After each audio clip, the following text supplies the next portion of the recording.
Morning everyone. दोस्तों, आज है मार्च 28 2023 और हम लोग करेंगे द हिंदू न्यूज़पेपर की एनालिसिस। मेरा नाम है सितेंद्र चौधरी और आज हम लोग कौन कौन से टॉपिक यहाँ पे करने वाले हैं। आज चार पांच टॉपिक हम लोग करेंगे, जिसमें से एक टॉपिक है सस्टेनेबल बिल्डिंग मटेरियल के बारे में। ये अच्छा टॉपिक है मेंस के पर्सपेक्टिव से। हालांकि बहुत डीप टॉपिक नहीं है, लेकिन डेफिनेटली एग्जांपल्स वगैरह देने में बिल्कुल काम आएगा। और आपके जो आंसर होंगे जीएस पेपर 3 वाले मेंस एग्जाम में, वहां पे काफी हेल्प करेगा आपकी। उसके अलावा सी एलिजिबिलिटी के बारे में एक हल्का सा अपडेट है। ठीक है, बहुत डिटेल में नहीं जाऊंगा क्योंकि सी ऑलरेडी हम लोग बहुत बार कर चुके हैं। इसमें कुछ अपडेट आया है, उसके बारे में बात करेंगे। अपने नोट्स को आप अपडेट कर सकते हो। मोहिनी अट्टम जो एक क्लासिकल डांस है, इसके बारे में बात करेंगे। न्यूज में है तो इसको हम लोग आर्ट एंड कल्चर वाले पर्सपेक्टिव से कवर करने वाले हैं। ऑस्ट्रेलिया से एक न्यूज आती है कार्बन क्रेडिट को लेके, तो उसके कॉन्टेक्स्ट में हम लोग बात करेंगे कार्बन क्रेडिट क्या होता है, कैसे काम करता है। और ऑस्ट्रेलिया में जो कार्बन क्रेडिट की जो स्कीम आई थी वो पूरी तरह से फेलियर क्यों हो गई है, उसके बारे में भी बात करेंगे। उसके अलावा जैसे गाजा में इश्यूज चल रहे हैं, अफगानिस्तान में चल रहे हैं, रोहिंग्याज के इश्यूज चल रहे हैं, श्रीलंका में इश्यूज चलते हैं, उसके रिगार्डिंग जो ह्यूमैनिटेरियन एड होती है, ठीक है, इनकी जो दवाइयाँ, फूड वगैरह यहाँ पे भेजना होता है हेल्प करने के लिए, उसके अंदर जियोपॉलिटिक्स कैसे इन्वॉल्व होती है, उसके बारे में बात करेंगे। ठीक है, मेजरली यहाँ पे फोकस गाजा का रहने वाला है, हमास का। लेकिन दूसरे एग्जाम्पल भी यहाँ पे दिए हुए हैं। इंडिया का यहाँ पे क्या रोल है, उसके बारे में बात करेंगे हम लोग। ठीक, अच्छा टॉपिक है जीएस पेपर 2 के परस्पेक्टिव से। आपकी जो एग्जिस्टिंग नॉलेज है इस पूरे मैटर में डेफिनेटली उसको एनहेंस करेगा। उसके अलावा कुछ एडिशनल आर्टिकल भी हम लोग करने वाले हैं, लेकिन आगे बढ़ने से पहले वीडियो को लाइक का बटन पहले क्लिक करें। ठीक है, कमेंट सेक्शन में अपनी अटेंडेंस जरूर दिया करें, मुझे पता चलना चाहिए कौन से स्टूडेंट हमारे जो रेगुलर एनालिसिस देखते हैं। और अगर आपके कोई फ्रेंड्स यूपीएससी की तैयारी करते हैं या दूसरे एग्जाम्स की तैयारी करते हैं, उनको भी आप ये डेफिनेटली फॉरवर्ड कर सकते हैं। चलिए जी, बढ़ते हैं सीधे पहले टॉपिक पे।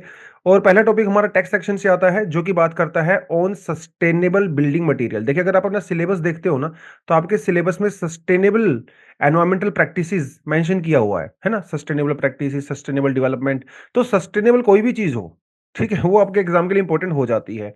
चाहे आप सस्टेनेबल बिल्डिंग की बात करें, चाहे सस्टेनेबल एनवायरमेंटल प्रैक्टिसेस की बात करें, कोई भी बात करें, सस्टेनेबल है तो मतलब फ्यूचर जनरेशन के लिए है। और कोई चीज फ्यूचर जनरेशन के लिए है तो वो हमारे लिए इंपॉर्टेंट हो जाती है। तो सस्टेनेबल बिल्डिंग मटेरियल, आपको मैं बताता चलूं कि जो सीमेंट है, यहां से बहुत सारा CO2 ग्रीन हाउस गैसेस निकलती हैं और ये कंस्ट्रक्शन में यूज होता है। कंस्ट्रक्शन में स्टील भी बहुत ज्यादा यूज होता है। स्टील मेकिंग में भी बहुत ज्यादा CO2 रिलीज होती है। इसका मतलब ये हुआ कि जो हम लोग बिल्डिंग को कंस्ट्रक्ट करते हैं, चाहे इसमें सीमेंट यूज करें, स्टील यूज करें या दूसरी चीजें यूज करें, उन सभी में जो है CO2 green house gases release होती हैं। हमारा टारगेट क्या है? हमारा टारगेट है CO2 के एमिशन को कम करना। तो इसका मतलब जब तक बिल्डिंग कंस्ट्रक्शन मटेरियल के अंदर सस्टेनेबिलिटी नहीं आएगी, तब तक हम लोग सस्टेनेबल डेवलपमेंट नहीं कर पाएंगे। सीधा सा मतलब इसका ये आप कह सकते हो।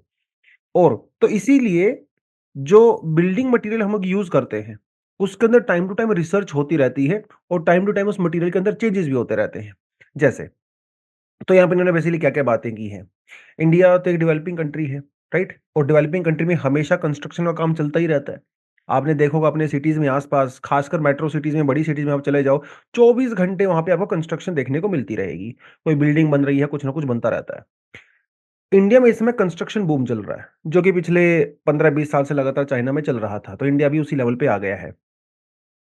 3 lakh construction housing units India में हर साल बनाई जाती हैं। ऑफ कोर्स ये एक बहुत बड़ी इकोनॉमिक अपॉर्चुनिटी है। कितने लोगों को इसमें काम मिलता है ना? इंडिया की जीडीपी बढ़ती है, इसमें कोई डाउट नहीं है, इकोनॉमिक अपॉर्चुनिटी है। लेकिन एनवायरमेंटल चैलेंजेस भी हैं। इंडिया में जो बिल्डिंग सेक्टर है, वो मेजर एनर्जी कंज्यूमर है। अब 24 घंटे आपको बिजली चाहिए वहां पे तो, है ना? काम करने के लिए। 33% जो इंडिया की इलेक्ट्रिसिटी कंजम्पशन है, वो सिर्फ और सिर्फ कंस्ट्रक्शन के अंदर ही जाती है। सोचने की बात है। 33% टोटल इलेक्ट्रिसिटी यहां कंज्यूम होती है। पहली बात तो वो इलेक्ट्रिसिटी कहां से आ रही है? हमारे यहाँ पे तो मेजरली वो इलेक्ट्रिसिटी ही कोल से आ रही है। एक तो वो एक अनसस्टेनेबल प्रैक्टिस हो गई, ऊपर से जो हम लोग मटेरियल यूज करते हैं वो भी अनसस्टेनेबल हो गया। तो इस पूरे सेक्टर में आपको एक अपडेशन की जरूरत है, रिसर्च की जरूरत है। तो क्लाइमेट चेंज से अगर लड़ना है तो ये आपको करना पड़ेगा। हमारा एक प्लान भी है, इंडिया कूलिंग एक्शन प्लान, जो कहता है कि 2017 और 2020 2037 इन 20 सालों में इंडिया में जो कूलिंग डिमांड है, वो 8 गुना से ज़्यादा बढ़ने वाली है। कूलिंग डिमांड समझते हो? जैसे रेफ्रिजरेटर्स, एयर कंडीशनिंग, वो 8 गुना से ज़्यादा बढ़ने वाली है। तो भाई इलेक्ट्रिसिटी तो वहाँ पे भी कंज़्यूम होगी। इलेक्ट्रिसिटी कहाँ से आ रही है? कोल से आ रही है। वो दिक्कत है। और रेफ्रिजरेशन से और जो एयर कंडीशनिंग होती है, यहाँ से तो ओज़ोन डिप्लीटिंग सब्सटेंस भी रिलीज़ होते हैं। वो एक अलग प्रॉब्लम यहाँ पे है। इसीलिए बिल्डिंग मटीरियल के अंदर आपको कुछ ऐसा करना पड़ेगा जिससे कम से कम ग्रीन हाउस गैसेज़ रिलीज़ हों। ठीक है? जैसे addressing energy inefficiency in the residential building is crucial given the rising energy and the cooling demand due to economic growth, urbanization, heat island and climate change. इन सारी चीजों की वजह से energy की डिमांड बढ़ गई है। प्रॉब्लम हमारे यहाँ पे क्या है ना, हमारे यहाँ पे जो बिल्डिंग्स बनाई जाती हैं, जो रेजिडेंशियल हाउसेज या नॉर्मल जो गवर्नमेंट बिल्डिंग या प्राइवेट बिल्डिंग्स ऑफिस वगैरह के लिए बनाई जाती हैं, ये बिल्डिंग का जो मेजर मकसद है वो सिर्फ़ और सिर्फ़ उस टारगेट को अचीव करना है। मतलब जैसे कोई ऑफ़िस बिल्डिंग है तो ऑफ़िस बना दिया and all that. In buildings की कंस्ट्रक्शन के दौरान, इनके डिज़ाइन के दौरान एनर्जी कंज़म्पशन के ऊपर उतना फ़ोकस नहीं किया जाता कि यहाँ पे रोशनदान होने चाहिए, विंडोज़ ज़्यादा होनी चाहिए, हवा के डायरेक्शन किस साइड में होती है, सन किस साइड से आ रहा है, कौन-सा मटीरियल यूज़ करें ताकि कूलिंग की ज़रूरत कम पड़े। इन चीज़ों का फ़ोकस अनफॉर्चुनेटली कम होता है। इसीलिए हम लोगों ने एक इको निवास संहिता बनाई और residential energy conservation building code बनाया। ये क्या करते हैं? ये बिल्डिंग्स को रेटिंग प्रोवाइड करवाते हैं।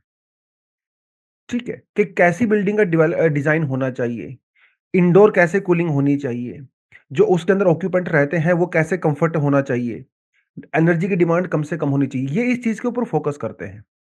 जैसे बहुत सारे घरों में विंडो बहुत कम बनाई जाती हैं। विंडो बनाने से क्या होता है, हवा क्रॉस होती है। हवा क्रॉस होती है तो हीट जो है वो इधर-उधर चली जाती है, तो कूलिंग का खर्चा कम हो जाता है। इस तरह की चीज़ें फोकस करी जानी चाहिए। जो छत होती है वहाँ पे कौन-सा मटीरियल यूज़ करें ताकि हीट कम हो, इन सब चीज़ों का यहाँ पे यूज़ किया जाता है। यानी पुराने ज़माने में देखो हम लोग जिस तरह के मटीरियल यूज़ किया करते थे, अब पहले एसी तो होते नहीं थे। एसी नहीं होने के बावजूद भी वो घर ठंडे रहते थे। आजकल जो मटीरियल हम लोग यूज़ करते हैं, कितना मर्ज़ी आप एसी चला लीजिए, उसके बावजूद भी आपके घर गर्म रहते हैं। तो ये जो डिज़ाइन है, जो मटीरियल यूज़ करते हैं, ये बहुत क्रूशियल फैक्टर होता है। इस समय जो इस स्टडी के अंदर मेजर जो मटीरियल के बारे में डिस्कशन किया गया है, वो 2-3 हैं। जैसे एक तो है ऑटोक्लेव्ड एरेटेड कंक्रीट, इसे एएसी ब्लॉक बोलते हैं। आपको इसकी पिक्चर दिखा देता हूँ, आपने देखा भी होगा। ये देखिए, ये है एएसी ब्लॉक, ठीक है? इससे कंस्ट्रक्शन की जाती है, आपने बहुत जगह देखा भी होगा शायद। ये कैसे बनाए जाते हैं? बेसिकली जो सीमेंट होता है, लाइम होता है, अपना सैंड होता है, उसका मिक्स किया जाता है और उसके साथ-साथ कुछ एल्यूमीनियम पाउडर का यूज़ किया जाता है। उससे होता क्या है, इसके बीच में बहुत सारे छोटे-छोटे, छोटे-छोटे जो हैं एयर के ऐसे पोर्स बन जाते हैं, जिसकी वजह से ये हल्का होता है, ठीक है? स्पेस अच्छा खासा लेता है और स्ट्रॉन्ग बहुत ज़्यादा होता है। ये वाला, इसे बोलते हैं एएसी ब्लॉक। दूसरा होता है जिसे बोलते हैं रेड ब्रिक्स, जो यूजुअली हम लोग यूज़ करते हैं रेड ब्रिक्स, ये तो पता ही होगा आपको, ये रेड ब्रिक्स होती हैं, इसमें तो कोई दिखाने की ज़रूरत ही नहीं है।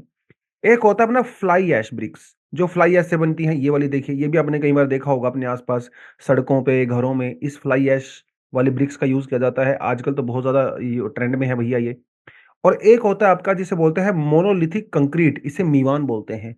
मीवान बेसिकली एक यूरोपियन कंपनी है जिसने इस टेक्नोलॉजी को डिस्कवर किया था 1990s में, और आज के समय में दुनिया में मोस्टली जो कंस्ट्रक्शन है वो इसी तरीके का यूज़ करके की जाती है। ये टेक्नोलॉजी यहाँ आप देखिए, ये है ये इसे मीवान टेक्नोलॉजी बोलते हैं। तो ये मोनोलिथिक कंस्ट्रक्शन टाइप का होता है। इसमें क्या होता है, ऐसे स्टील के हम लोग पिलर्स लगाते हैं, और उसके बीच में फिर ऐसे कंक्रीट डाला जाता है। पूरे के पूरे ब्लॉक में एक साथ कंक्रीट डाला जाता है। इसे मोनोलिथिक कंस्ट्रक्शन बोलते हैं, ठीक है? मीवान कंपनी तो इसने डिस्कवर किया था, तो उसी के नाम पे बेसिकली ज़्यादा फेमस हो गया है। अब इन सभी टेक्नोलॉजी के अंदर जो एनर्जी रिक्वायरमेंट है और जो सस्टेनेबिलिटी है एनवायरनमेंट के पर्सपेक्टिव से, वो अलग-अलग है, ठीक है? अलग-अलग है। कैसे? देखिए ज़रा, जो एएसी ब्लॉक होते हैं, इनका लोवेस्ट आरईटीवी होता है। आरईटीवी समझते हो? अभी आपको दिखाया था आरईटीवी, ये होता है देखिए आरईटीवी, ठीक है? जो इंडिया की रेटिंग है, रेजिडेंशियल एनवेलप ट्रांसमिटेंस वैल्यू, इसे आरईटीवी बोलते हैं। आरईटीवी जितना कम होगा, उतना ही कम वो बिल्डिंग एनर्जी कंज्यूम करेगी, उतना ही वो एनवायरमेंटल फ्रेंडली होगी। एएसी ब्लॉक का जो आरटीवी है वो काफी कम होता है। इसका मतलब अगर आप एईसी से कंस्ट्रक्शन करते हो मटेरियल से, तो आपकी बिल्डिंग स्ट्रांग भी होती है और एनवायरमेंटल फ्रेंडली भी होती है। लेकिन जो ज्यादातर कंस्ट्रक्शन में यूज होता है, वो होता है मोनोलिथिक कंक्रीट वाला मेथड। मोस्टली कंट्रीज में यही यूज होता है, क्योंकि इससे कंस्ट्रक्शन करना बड़ा फास्ट होता है। अब ये जो ठेकेदार होते हैं, जो कॉन्ट्रैक्ट वगैरह लेते हैं, जो बिल्डिंग जो रियल एस्टेट में काम करते हैं, ये बिल्डिंग को जल्दी से जल्दी बनाने के चक्कर में इस मोनोलिथिक टेक्नोलॉजी का यूज करते हैं। और मोनोलिथिक टेक्नोलॉजी बिल्कुल भी एनवायरमेंटल फ्रेंडली नहीं, क्योंकि देखिए बिल्डिंग जितना जल्दी बनेगी, जो कंज्यूमर होता है जिसको वो बिल्डिंग के अंदर अपना प्लॉट खरीदना है, अपना अपना जो है उसको फ्लैट खरीदना है, उसको जल्दी डिलीवर हो जाता है। एआईसी को यूज करने में थोड़ा समय लगता है। अगर मोनोलिथिक को बनाने में बिल्डिंग बनाने में 5 साल लगते हैं, तो एआईसी से बनाने में वही 7 साल लगेंगे। टाइम कंज्यूम होता है। इसे मार्केट जो है डिस्टर्ब होते हैं, क्योंकि कंज्यूमर ने पैसा दिया हो तो जल्दी से जल्दी चाहता है उसको बिल्डिंग मिले, और बिल्डर भी चाहता है जल्दी से जल्दी बिल्डिंग उसकी तैयार हो, पैसा वैसा बनाए। इसीलिए ज्यादातर लोग जो है मोनोलिथिक कंक्रीट यानी कि जो मीवान मेथड है उसका यूज करते हैं, और जो कि एनवायरमेंटल फ्रेंडली बिल्कुल भी नहीं है। तो क्या कर सकते हैं इन सारी चीजों में? कुछ ना कुछ तो नया रिसर्च आपको करना पड़ेगा। सस्टेनेबिलिटी जो एक्सपर्ट्स हैं उनके साथ बैठ के थोड़ा बातचीत करिए, ठीक है? विंडो वॉल रेशो क्या होना चाहिए भाई आपकी बिल्डिंग के अंदर? बिल्डिंग का ओरिएंटेशन कैसा होना चाहिए? उसका हीट रेट ट्रांसफर कितना होना चाहिए? छत कैसी होनी चाहिए? खिड़कियां किस तरह से असेंबल करिए? ये सारी चीज़ों उसका उसके अंदर कूलिंग सिस्टम क्या यूज़ किया जाता है, इन सारी चीज़ों की प्रॉपर कोडिंग होनी चाहिए, और ये कंपल्सरी किया जाना चाहिए बाय द गवर्नमेंट रूल्स, कि आप ऐसे बनाइए, ठीक है? जो मीवान टेक्नोलॉजी का हम लोग यूज़ करते हैं, इसको डिस्करेज किया जाना चाहिए, ठीक है? सस्टेनेबल तरीके का यूज़ करिए, जो ड्यूरेबल भी हो, स्केलेबल भी हो, कॉस्ट इफेक्टिव भी हो, फायर रेजिस्टेंट भी हो, और थर्मल परफॉर्मेंस भी जिसकी बेटर हो, वो क्लाइमेट रेजिलिएंट भी हो। ये सब आप कर सकते हो, ठीक है? तो एएसी को तो प्रमोट करना ही करना है। उसके साथ-साथ इंडिया में जो बिल्डिंग कोड हैं, उनके जो है रूल्स रेगुलेशन थोड़े प्रॉपर होने चाहिए। ये बेसिकली इसका कहना है, ठीक है? मैं नहीं कहूँगा कि आप इसके लिए कोई अलग से ही कुछ अलग से नोट्स बनाना शुरू कर दें एंड ऑल दैट, लेकिन नहीं, जो आपके एक्जिस्टिंग नोट्स हैं क्लाइमेट चेंज को लेके, उसमें डेफिनिटली ये आप एडिशन कर सकते हो अपने नोट्स को अपडेट करने के लिए। ठीक है जी, चलिए। फर्स्ट पेज में देख लेते हैं एक बार क्या हो रहा है। Priest can certify CAA eligibility says government helpline. ठीक है, तो गवर्नमेंट ने एक हेल्पलाइन चलाया था, ठीक है, अभी भी चल रहा है, उसका नंबर है 1032। अगर आपको सिटीजनशिप के रिगार्डिंग कोई क्वेरी है आपकी, तो इस नंबर पे आप कॉल कर सकते हो। सुबह 8 बजे से शाम के 8 बजे तक ये हेल्पलाइन चलती रहती है, ठीक है, आप इसमें कर सकते हो। तो बेसिकली क्या है, जो हिंदूज़ हैं, क्रिश्चियन, सिख, जैन, जो इन कम्युनिटी से जो लोग हैं, और अगर वो पाकिस्तान से, अफ़गानिस्तान से ठीक है, अगर वो बांग्लादेश से अगर इंडिया में आए हैं ड्यू टू रिलीजियस परसिक्यूशन, यहाँ पे आके वो सिटीज़नशिप ले सकते हैं। उसके लिए जो डेट रखी गई है वो आपको अच्छे से पता है। वो डेट रखी गई है 2014, ठीक है। 2014 से पहले अगर आप इंडिया में आए हो, बेशक आप इलीगल तरीके से आए हो, बेशक आपके पास डॉक्यूमेंट पूरे हों या ना हो, डज़न्ट मैटर। लेकिन अगर आप इंडिया में आए हो फ्रॉम दीज़ कंट्रीज़, और if you belong to Hindu, Sikh, Buddhist, Jain, Parsi, Christian community, तो आपको यहाँ पे सिटीज़नशिप मिल जाएगा। पर उसके लिए अप्लाई तो करना पड़ेगा ना। तो पोर्टल ओपन किया गया है, ठीक है? पोर्टल ओपन किया गया है। उस पोर्टल पे जाके अपने को आपको कुछ डिटेल फिल अप करनी है, एक फॉर्म आपको फिल अप करना है, और उसको आपने जो है सबमिट करवा देना है। वो जब आप सबमिट कर देते हो, उसके बाद क्या होता है, उसके बाद आपको एक अपॉइंटमेंट मिलती है, जहाँ आपको डायरेक्टर सेंसस ऑपरेशंस जो हर स्टेट के अंदर बनाए गए हैं, वहाँ पे उस अपॉइंटमेंट लेके आप जाते हो उस कमिटी के सामने, वो आपके कागज़ों को देखती है, उसपे प्रोसेस करती है, और आपको सिटीज़नशिप मिल जाती है। लेकिन इस पोर्टल पे अप्लाई अगर आप करोगे, तो आपको ये तो बताना पड़ेगा आप कौन-सी कम्युनिटी से बिलॉन्ग कर रहे हो भैया। आप हिंदू हो, क्रिश्चियन हो, जैन हो, ये बताना तो पड़ेगा। लेकिन ये सर्टिफ़िकेट कौन लाएगा कि आप कौन से धर्म से बिलॉन्ग करते हो, जिसके बेसिस पे आपको सिटीज़नशिप मिले? अब इसके लिए कई तरीके जो है यहाँ पे बताए गए हैं, जिनमें से एक तरीका ये है कि आपके लोकल एरिया में जो प्रीस्ट है, यानी कि वहाँ पे कोई टेम्पल है, वहाँ पे कोई चर्च है, ठीक है? जो लोकली जो रेप्यूटेड जो कम्युनिटी इंस्टीट्यूशन है ना? कोई चर्च हो सकता है, गुरुद्वारा हो सकता है, कोई टेम्पल हो सकता है, वहाँ पे जो प्रीस्ट होते हैं, ठीक है? वो आपको एक सर्टिफ़िकेट दे सकते हैं कि हाँ भैया, ये आदमी जो है इस फलानी कम्युनिटी से बिलॉन्ग कर रहा है, वो भी आपका चलेगा। वो फ़ॉर्म फिर बाद में आप एक ₹10 का जुडिशियल पेपर आता है, उसके ऊपर लगा के अटैच करके उसको आप ऑनलाइन अपडेट कर सकते हो। तो लोकल पुजारी ये कर सकते हैं, ठीक है? ये इसके अंदर बताया गया है। हालाँकि फाइनल डिसीज़न तो कमिटी का ही होगा, ठीक है? लेकिन कम से कम ये जो सर्टिफ़िकेट वाली प्रॉब्लम है आपकी यहाँ से दूर हो जाती है, ठीक है? आप जैसे आर्य समाज मंदिर होते हैं, शिव मंदिर होते हैं, आपके आस-पास कोई है, ठीक है? कोई आस-पास गुरुद्वारा है, आपके आस-पास कोई चर्च है, वहाँ पे जो फादर हैं, वो या जो कमिटी के लोग हैं, वो आपको एक सर्टिफ़िकेट दे सकते हैं। ये इसके अंदर वो जो है वो सीए के अंदर बताया गया। एक नया अपडेट है बेसिकली आपके नोट्स के अंदर ये, ठीक है? हालाँकि सीए एक बहुत ही बेसिक सा स्टैटिक सा पोर्शन होता है और कई साल से हम इसको पढ़ ही रहे हैं लगातार सीए को, तो आई डोंट थिंक सो इसको अभी ऐसे कराने का कोई मतलब है। बस कुल मिला के बात यही है कि भैया, अगर आप डिसेंबर 31, 2024 के दिन या इससे पहले अगर आप इंडिया में एंट्री किए हो, अगर आप Hindu, Sikh, Buddhist, Jain, Parsi, Christian community से बिलॉन्ग करते हो, अगर आप अफ़गानिस्तान, आप बांग्लादेश और पाकिस्तान से आते हो, क्योंकि आपका वहाँ पे परसेक्यूशन हुआ था, तो इंडिया में आपको सिटीज़नशिप मिल जाएगी। प्रेज़ेंटली इंडिया में सिटीज़नशिप लेने के लिए आपको लगभग-लगभग 12 साल रहना पड़ता है, ठीक है? लेकिन इसके बाद वो प्रोसेस जो है 5 साल में खत्म हो जाएगी। आप मतलब अगर 2014 से अगर आए हो, 2019 में ये पास हुआ था, तो 5 साल आपके लिए सफिशिएंट है सिटीज़नशिप लेने के लिए, ठीक है? हालाँकि इसका बहुत सारा क्रिटिसिज़्म है जिसके बारे में हम लोगों ने डिटेल में बात किया है। सैटरडे को हमारी करंट अफ़ेयर की क्लास भी होती हैं, जहाँ पे इस तरह के मुद्दों पे हम लोग बहुत ज़्यादा डिटेल में डिस्कशन करते हैं। सभी डायमेंशन्स के ऊपर ओपनली डिस्कशन करते हैं, डिटेल में डिस्कशन करते हैं। अगर आप ये जॉइन करना चाहते हो इन डिस्कशंस को, तो आप जॉइन कर सकते हो हमारी क्लासेस को। और अगर आपको डाउट है कहाँ से सेशन जॉइन करें, तो ये क्यूआर कोड दिया हुआ है ऊपर, इसको स्कैन करके आप जॉइन कर लीजिए। एससी 1000 कोड अगर आप अप्लाई करोगे, तो 1000 का डिस्काउंट आपको मिल जाएगा। वैसे हालाँकि बहुत महँगा कोर्स नहीं है, सस्ता सही कोर्स आपके लिए डाला गया है। चलिए जी, ये देखिए, now boys can learn Mohiniyattam at Kalamandalam, ठीक है? तो एक जो कलम्बंदनम जो यूनिवर्सिटी है, डीम्ड यूनिवर्सिटी है, उन्होंने नोटिस इश्यू किया है कि भैया अभी बॉयज़ भी मोहिनीअट्टम सीख सकते हैं।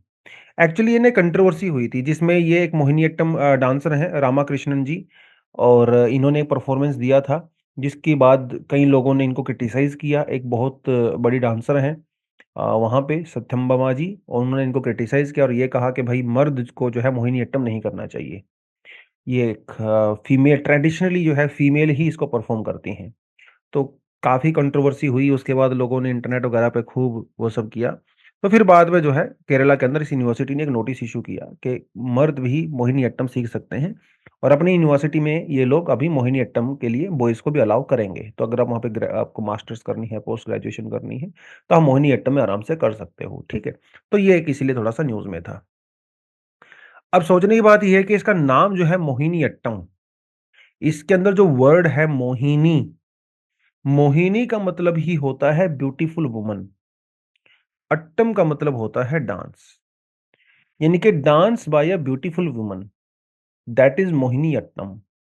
इसमें नाम ही भैया एक वीमेन से जुड़ा हुआ है, तो इसलिए कुछ लोगों का कहना है कि इसमें मेल का क्या काम, इसका नाम ही जब फीमेल से जुड़ा हुआ है। हाँ, लेकिन ये तो ट्रेडिशनल है ना, ये तो चेंज होते रहते हैं। ट्रेडिशन कल्चर कोई ऐसा हार्ड एंड फास्ट चीज़ तो होती नहीं है।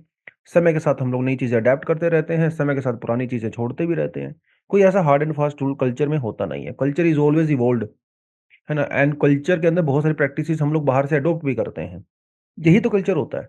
तो नाम बेशक मोहिनीअट्टम है, डज़न्ट मैटर, लेकिन अभी समय बदल गया है, तो हम लोग इसमें मेन को भी इंक्लूड डेफिनिटली कर सकते हैं, इसमें कोई डाउट नहीं, ठीक है।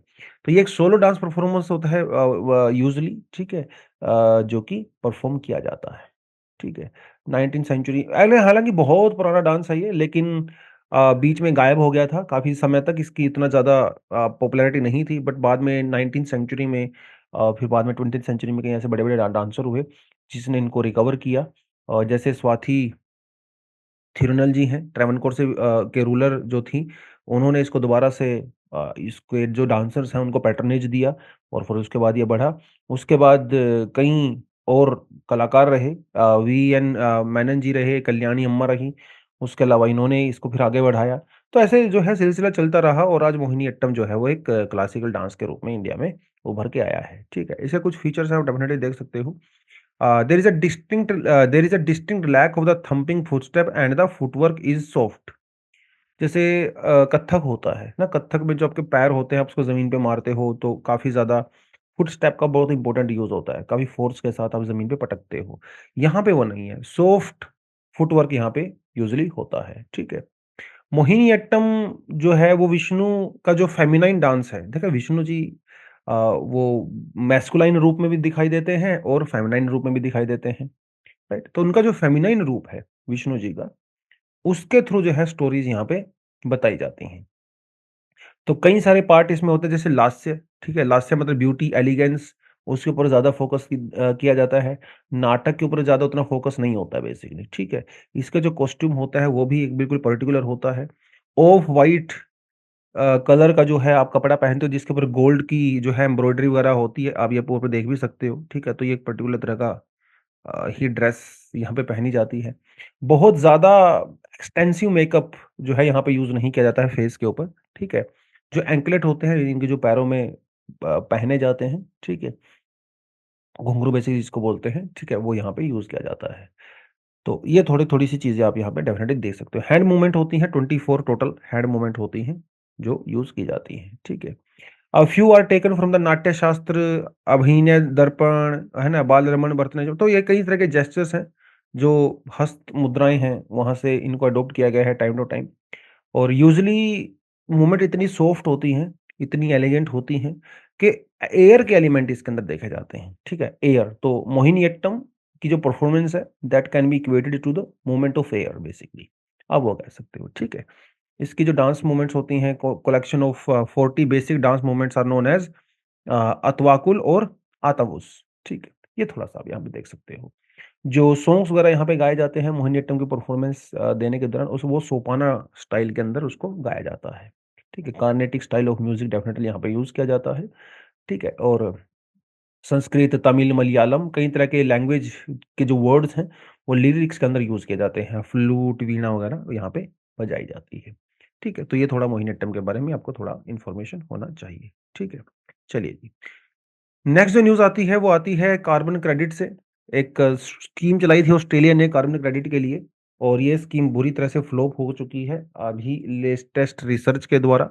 हालाँकि ऑस्ट्रेलियन गवर्नमेंट का ये कहना है कि नहीं, नहीं ऐसा कुछ भी नहीं है, लेकिन जो वर्ल्ड ओवर जो साइंटिस्ट हैं, जो रिसर्च कर रहे थे, उन्होंने पाया कि भाई पूरी तरह से फ्लॉप हो चुकी है। तो क्या है ये स्कीम और कैसे ये काम कर रही थी, आपको बताता चलता हूँ। देखिए, हर कंट्री चाहते हैं कि वो जल्दी से जल्दी नेट ज़ीरो अचीव करे, है ना? नेट ज़ीरो मतलब 2050 की बेसिकली मैं बात कर रहा हूँ। ऑस्ट्रेलिया ने अपने लिए 2050 का ही टारगेट रखा है नेट ज़ीरो अचीव करने के लिए और ये अचीव करने के लिए उसको अपना कार्बन एमिशन 43% रिड्यूस करना पड़ेगा बाय 2030, 2005 के लेवल से। इतना उनको कम करना है अगर 2050 तक नेट ज़ीरो अचीव करना है तो। तो इसके लिए क्या करेंगे? डेफ़िनेटली आपको कार्बन सिक्वेस्ट्रेशन करना पड़ेगा। डेफ़िनेटली आपको कार्बन सिंक डेवलप करने पड़ेंगे। कार्बन सिंक मतलब ऐसी कोई भी प्रोसेस जिससे एटमॉस्फेरिक कार्बन को एब्ज़ॉर्ब किया जाता है, उसे कार्बन सिंक कहते हैं। फ़ॉरेस्ट हमारे लिए एक बहुत ज़बरदस्त कार्बन सिंक होता है। फ़ॉरेस्ट से ज़्यादा कार्बन सिंक कहीं यूजुअली होता नहीं है। तो ऑस्ट्रेलिया ने डिसाइड किया कि अपने एटमॉस्फेयर से कार्बन को एब्ज़ॉर्ब करने के लिए, उसको रिमूव करने के लिए एक बहुत बड़े लेवल पे जो है रिफ़ॉरेस्टेशन किया जाए। अब ऑस्ट्रेलिया का काफ़ी बड़ा हिस्सा जो है वो डेज़र्ट ही है, बना हुआ है। तो उन्होंने कहा क्यों ना हम लोग यहाँ पे प्लांटेशन करते हैं, जंगल-वंगल क्रिएट करते हैं, कार्बन सिंक क्रिएट हो जाएगा, अपने टारगेट भी अचीव हो जाएँगे। तो 42 मिलियन हेक्टेयर लैंड पे ये रिफ़ॉरेस्टेशन का उन्होंने आइडिया लिया। ठीक है? ये इतना बड़ा लैंड मास है which is even more than the area of Japan. This is one of the world's largest natural carbon offset project.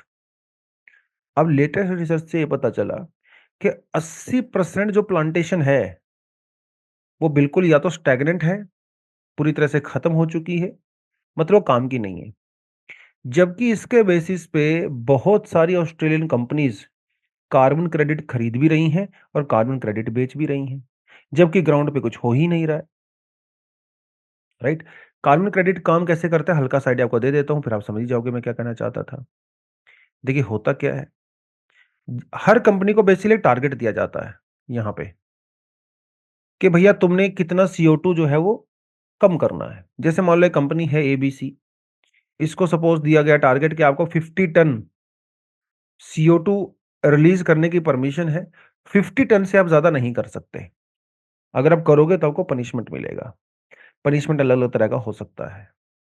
अब एक कंपनी दूसरी है, मान लो कोई और XYZ, इस कंपनी ने एक फ़ॉरेस्टेशन प्रोजेक्ट चलाया, जिसमें इसने कुछ हज़ार एकड़ में फ़ॉरेस्ट लगाया और उसकी वजह से इसने मान लो इसने 100 टन जो CO2 है, उसको एटमॉस्फेयर से रिमूव कर दिया। तो इसके पास 100 टन का कार्बन क्रेडिट आ गया।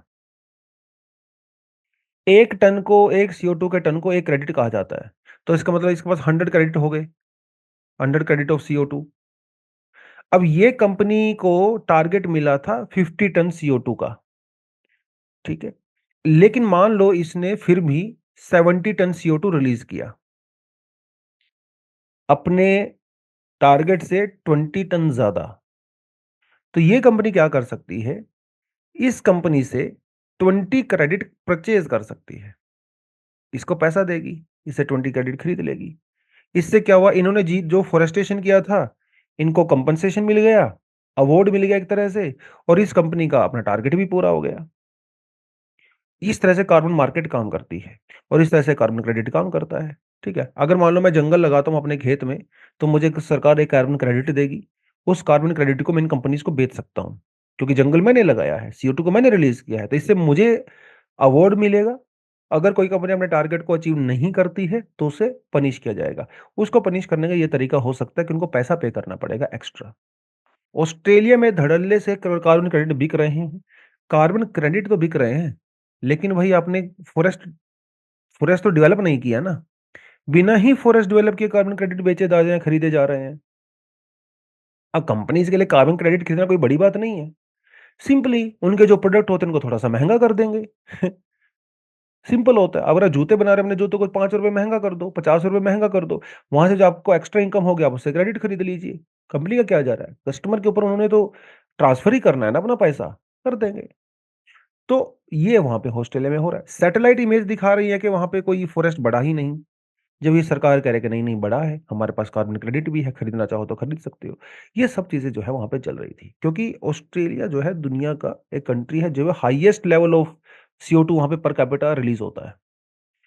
15.3 ton CO2 per capita Australia में रिलीज़ की जाती है, जो कि USA के लेवल से भी ज़्यादा है। क्योंकि वर्ल्ड का बिगेस्ट एक्सपोर्टर है गैस और थर्मल कोल का ऑस्ट्रेलिया, ठीक है? तो इसीलिए ऑस्ट्रेलिया की सरकार थोड़ा-सा डेस्परेट यहाँ पे नज़र आ रही है और ये जो पोल्यूटिंग इंडस्ट्री है, इनको क्रेडिट पे क्रेडिट बेचे जा रहे हैं धड़ल्ले से, चाहे वो माइनिंग कंपनी हो, एयरलाइन्स हों, ठीक है? वो सब दिया जा रहा है। ये इसलिए थोड़ा-सा जो है वो न्यूज़ में था। हालाँकि मैंने आपको पूरा वो एक्सप्लेन कर दिया है कार्बन क्रेडिट क्या होता है, कैसे काम करता है। फिर भी थोड़ा-सा एक्स्ट्रा डिटेलिंग में जाना चाहो तो आप डेफिनिटली यहाँ पे भी जा सकते हो। इंडिया की बात करें, तो इंडिया में कार्बन क्रेडिट का जो सिस्टम है हम लोगों ने 2022 में इंट्रोड्यूस यहाँ पे किया, एनर्जी कंजर्वेशन अमेंडमेंट एक्ट 2022 पास करके, जिसमें इंडिया में डोमेस्टिक कार्बन मार्केट हम लोग एस्टेब्लिश करेंगे, जस्ट लाइक ऑस्ट्रेलिया, ठीक है? अब इंडिया में सक्सेसफुल होता है कि नहीं होता है, वो तो थोड़ा टाइम ही बताएगा, लेकिन फिलहाल ये प्रोविज़न जो है इंडिया के अंदर भी हम लोगों ने इंट्रोड्यूस कर दिया है। ठीक है जी, चलिए अगले बढ़ते हैं। The politics of humanitarian add. तो जनरली ये कहा जाता है कि भाई आपने ये पहले भी सुना भी होगा ये टर्म कि नो लंच इज़ फ्री, है ना? जियोपॉलिटिक्स में भी लंच फ्री नहीं होता है। मतलब जियोपॉलिटिक्स में अगर कुछ भी चीज़ें हो रही है ना, तो उसके पीछे कुछ ना कुछ मोटिव होगा। इसका कहने का मतलब ये है। ऊपर से देखने में ये लगता है कि जो ह्यूमैनिटेरियन एड दी जाती है, जो दवाइयाँ, कपड़े, है ना? जो फूड, दूध, ये सब जो दिया जाता है जहाँ पे कॉन्फ्लिक्ट होते हैं, इसके पीछे भी एक जियोपॉलिटिक्स होती है। इसमें मैं ये नहीं कह रहा हूँ कि इसमें अच्छी इंटेंशन नहीं होती है, अच्छी इंटेंशन भी होती है, लेकिन ज़रूरत अगर पड़े, तो ये कंट्री इसको अपने मोटिव के लिए भी यूज़ कर सकती है। कुछ एग्ज़ाम्पल यहाँ पे जो दिए हैं, वही बेसिकली पूरा आर्टिकल है एग्ज़ाम्पल्स। अभी एंटनी ब्लिंकन ने ये कहा जो कि यूएस के स्टेट सेक्रेटरी हैं, कि जो गाज़ा के अंदर 100% पॉपुलेशन है, that is on the severe level of acute food security. पहली बार ऐसा हुआ है कि किसी जगह की 100% पॉपुलेशन के बारे में ये कहा गया है। इससे पहले ऐसा कभी नहीं हुआ। यमन में ऐसा नहीं कहा गया, अफ़गानिस्तान में ऐसा नहीं कहा गया। पहली बार गाज़ा के लिए ये कहा गया है कि पूरी की पूरी पॉपुलेशन जो है एक्यूट फूड इनसिक्योरिटी से गुज़र रही है। इसका मतलब तो भाई उनको ह्यूमैनिटेरियन एड मिलनी चाहिए। ह्यूमैनिटेरियन एड दी जाती है UN relief at the work agency और यूएनआरडब्ल्यूए के थ्रू। वहाँ पे एड दी जाती है। मजे की बात यह है कि एक तरफ तो अमेरिका ये कह रहा है कि फूड इनसिक्योरिटी है और दूसरी तरफ इसको फंडिंग करने से मना कर रहा है। सिर्फ अमेरिका ही नहीं, कई वेस्टर्न कंट्रीज ने United Nation humanitarian assistance programme को जो वर्क एजेंसी है इसको फंडिंग देने से मना कर दिया। इसके पीछे रीजन है। इसके पीछे रीजन ये है कि कुछ रिसर्च, कुछ स्टडी से ये पता चला है कि जो पैसा दिया जाता है इस वर्क एजेंसी को, जो रिलीफ एजेंसी है, इसमें से कुछ पैसा वो हमास को भी जाता है। अब ये कितना क्रेडिबल है नहीं है वो एक अलग बात है, वो हम उस बारे में बात नहीं करेंगे। बट इज़राइल का भी ये कहना है, कई कंट्रीज़ का ये कहना है कि साहब इनमें से खूब सारा पैसा जो हमास को भी जाता है, जिससे वो इज़राइल के अगेंस्ट में एक्टिविटी करता है। तो इसलिए अमेरिका ने कहा कि इसको हम लोग फंडिंग नहीं देंगे। हाँ, ह्यूमैनिटेरियन एड देंगे लेकिन इस एजेंसी के थ्रू नहीं देंगे। क्योंकि इस एजेंसी के कई सारे लीडर्स ऐसे थे, जिन्होंने ओपनली ट्विटर वगैरह पे हमास को सपोर्ट किया। तो भैया आप इस एजेंसी में क्या कर रहे हो? इस एजेंसी में ये एक एड एजेंसी है। इसका मतलब किसी की साइड नहीं ले रहे हो। आप वहाँ पे काम कर रहे हो जो लोग परेशान हैं, राइट? तो उस वजह से यहाँ पे कुछ पॉलिटिकल इश्यूज़ हो गए थे, तो ये सब यहाँ पे हुआ। तो देखिए यहाँ पे लिखा है ना, there is no free lunch, तो there is no free humanitarian aid also. तो गाज़ा की यहाँ पे इन्होंने बात किया। यूएस प्रेसिडेंट जो बाइडेन ने अभी ह्यूमैनिटेरियन एड के लिए कुछ फूड, मेडिसिन्स वगैरह भेजने की कोशिश की थी। गाज़ा में जो फूड, कपड़े वगैरह जो ह्यूमैनिटेरियन एड जाती है, वो 2 जगह से जाती है। एक है राफ़ा और दूसरा है करीम अबू सलेम। ये 2 बेसिकली जगह हैं, चेक पॉइंट्स हैं। लेकिन इन चेक पॉइंट को इज़राइल के द्वारा ब्लॉक कर दिया गया है, जिसकी वजह से बहुत सारे जो ट्रक हैं, जिनके अंदर मेडिसिन्स, दवाइयाँ वगैरह हैं, वो उस चेक पॉइंट के एक तरफ ब्लॉक हो गए हैं, खड़े हो गए हैं और अंदर जा ही नहीं पा रहे हैं। करना क्या था? सिंपली अमेरिका को इज़राइल को रिक्वेस्ट करना था कि भैया आप इन गेट को ओपन कर दीजिए ताकि एड अंदर जा सके।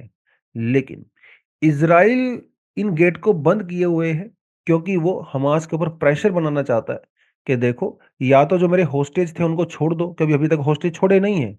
इतने समय से इज़राइल ट्राई कर रहा है बट अभी तक छोड़े नहीं है हमास ने। क्योंकि हमास कह रहा है कि भैया मैं तभी आपके होस्टेज छोड़ूँगा, जब जो प्रिज़नर हैं मेरे, आप तब उनको छोड़ोगे। तो बेसिकली हमास उनको एज़ अ नेगोशिएशन के लिए यहाँ पे यूज़ कर रहा है।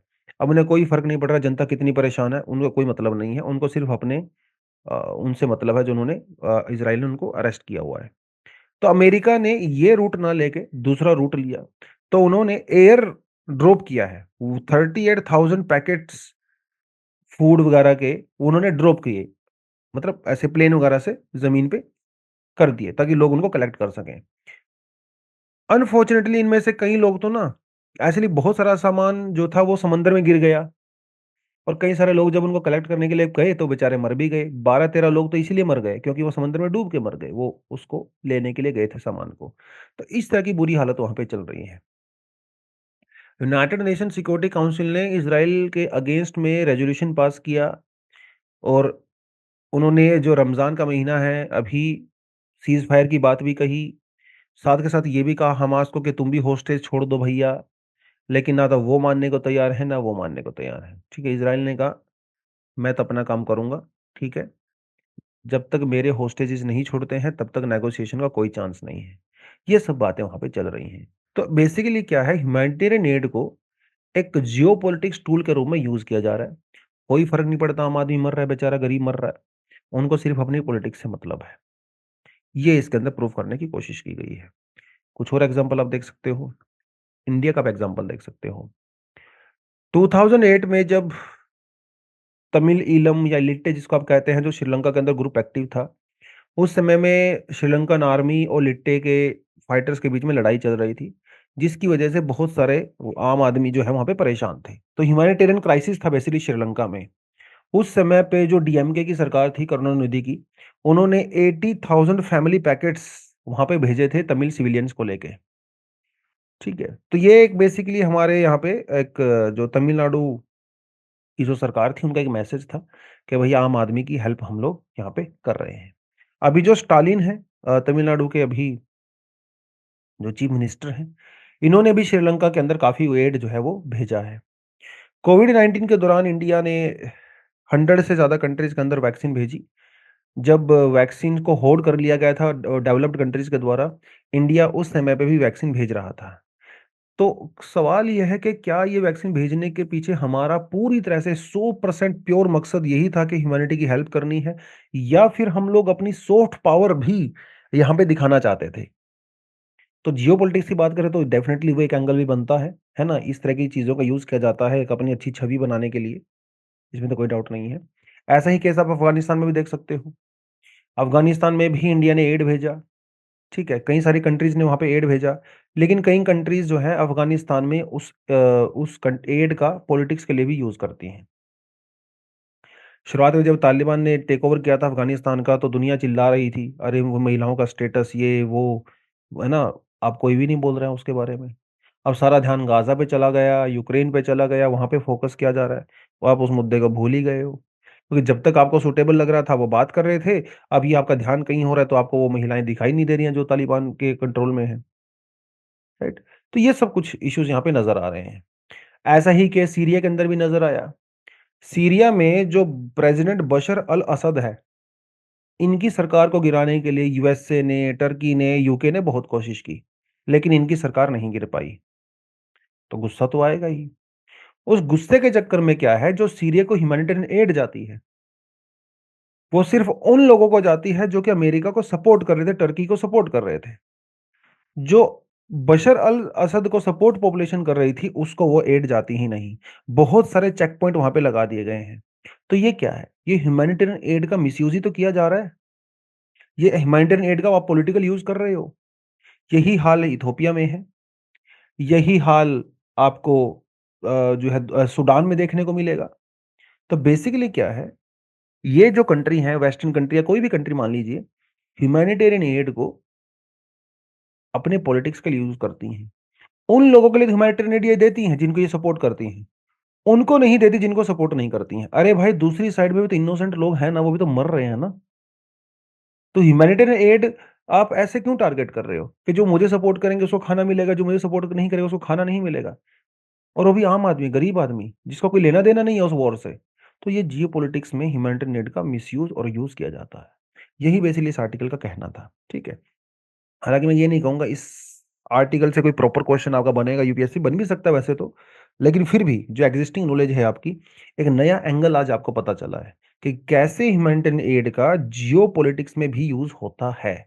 एग्ज़ाम्पल आपके सामने हैं Sudan, Ethiopia, Syria, Afghanistan, Gaza, ये एग्ज़ाम्पल आप दे दीजिए एग्ज़ाम में आराम से और इस मुद्दे को एक्सप्लेन कर दीजिए। अगर क्वेश्चन आएगा तो 150 वर्ड आप आराम से लिख ही सकते हो। ठीक है? तो आज के लिए इतना ही था। उसके अलावा कुछ एडिशनल आर्टिकल हैं, डेफ़िनेटली आप पढ़ सकते हो। तो आज के लिए इतना ही है। Thank you very much. All the best. जय हिंद, जय जवान, जय किसान।